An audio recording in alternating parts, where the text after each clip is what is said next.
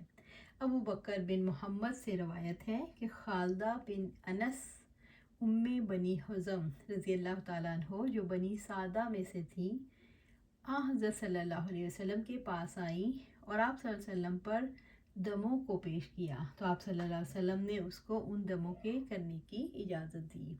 حضرت جابر رضی اللہ تعالیٰ عنہ سے روایت ہے کہ انصار میں ایک خاندان تھا. اس کو عمرو بن حزم کی آل کہتے تھے.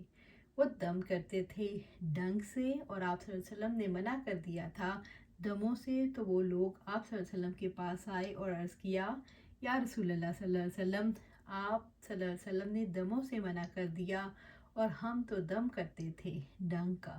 تو آپ صلی اللہ علیہ وسلم نے فرمایا اپنا دم مجھے سناؤ. انہوں نے سنایا تو آپ صلی اللہ علیہ وسلم نے فرمایا اس میں کچھ قباحت نہیں, یہ تو اقرارات ہیں. حضرت انس رضی اللہ تعالیٰ عنہ سے روایت ہے کہ آپ صلی اللہ علیہ وسلم نے ڈنگ مارنے میں اور نظر بد میں اور نملہ میں دم کی اجازت دی. وہ ایک بیماری ہے جس میں پسلی میں دانے نکل آتے ہیں اور زخم پڑ جاتے ہیں. اب ہم موضوعات پڑھ کر مریض کو دم کرنا یعنی دونوں قل اعوذ برب الفلق اور ناس, تو انشاءاللہ اس کو ہم کل دیکھیں گے. آج یہیں پر سلسلہ کو منقطع کرتے ہیں. انشاءاللہ اللہ سبحانہ تعالیٰ سے دعا ہے کہ ہمیں قرآن و سنت پر عمل کرنے کی توفیق عطا فرمائے اور اس کے مطابق اپنی زندگیوں کو سنوارنے کی استطاعت عطا فرمائے اور اس پر استقامت عطا فرمائے. آمین یا رب العالمین.